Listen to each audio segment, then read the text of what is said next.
We are in Chicago, Illinois, at the cemetery where a man is buried who committed the most public execution ever. In 1911, he was born with the name Jack Rubenstein. We all know him better now as Jack Ruby. It's a name he changed to later.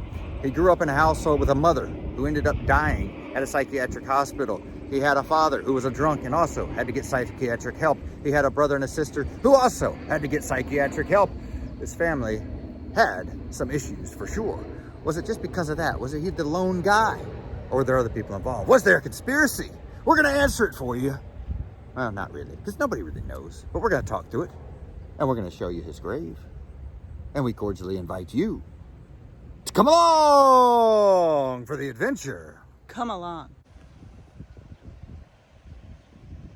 An estimated 80 million people watched Ruby shoot Oswald on TV in Dallas, Texas, in the police department. That's right, it was a crazy event. I remember my dad telling me about this when I was a kid, about how this is just all unfolding on live television. First of all, you had Kennedy shot right before then you got the police officer shot, then you got Oswald captured, and then Oswald shot.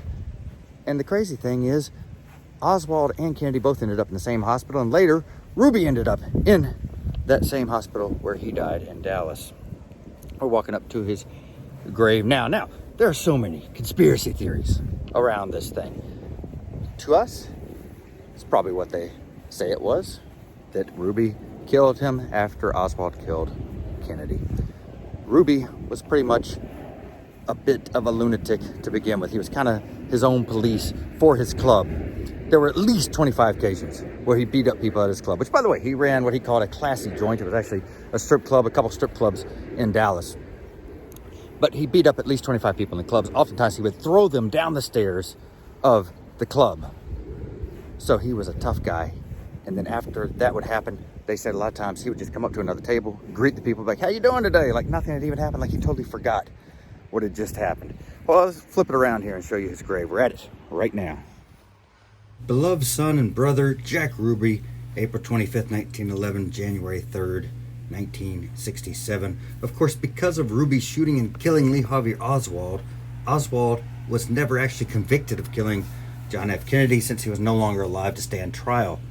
There are plenty of people, maybe even some of you out watching, who believe Ruby did shoot Oswald so that Oswald would not rat on other people who were involved in the assassination of Kennedy. Jack grew up in a poor Jewish community in Chicago, and he was egocentric. He had a terrible temper. He was also someone who enjoyed getting attention from others. He served in the Army from 1943 to 1946. Then in 1947, he moved to Dallas. That's where his sister, Eva Grant, had opened a nightclub. She was having some troubles with her boyfriend, and Jack came to help her run the club. During this time, he apparently began to work with known criminals and was involved with a lot of shady and illegal activities, although he was never convicted of a crime. In 1947, Jack, along with his brothers Earl and Sam, all changed their last name from Rubenstein to Ruby so they would not have a Jewish name while running their businesses. He died in prison of lung cancer.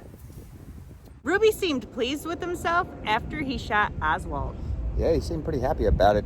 And the crowd outside was pretty happy about it too. They burst into applause when they heard that Oswald had been shot. Ruby was just kind of fulfilling the dream of many other people. It's just nobody was really crazy enough to actually go through with it. Now, the idea that Ruby had this all planned out, one thing that makes that not make a lot of sense is that one of his girls had been in a little financial trouble, needed some help. He sent a wire transfer to her 4 minutes before he shot Oswald.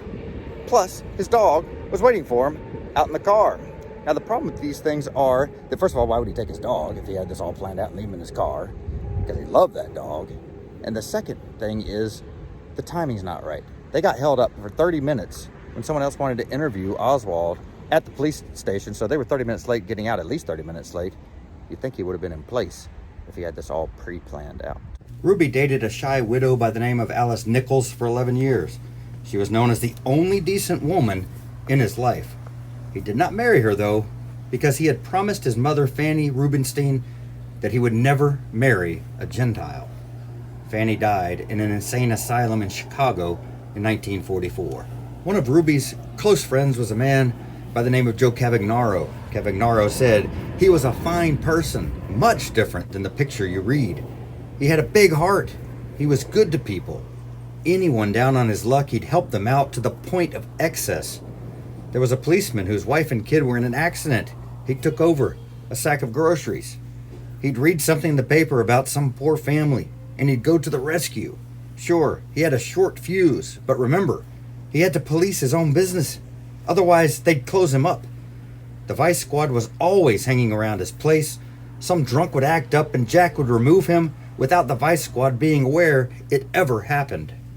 Cavagnaro also pointed out that Ruby could not be trusted with a secret, saying he talked too much.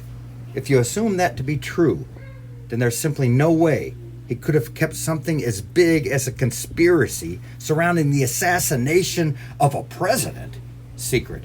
Was it all part of a conspiracy, or did Oswald and Ruby act alone? That's the ultimate question that's hung over the head of so many people for all these years. Many of those secrets are hidden underground right here below us. Y'all be sure to hit the like button, smash the subscribe button, and ring the notification bell so you can come along with us on future adventures. Come along.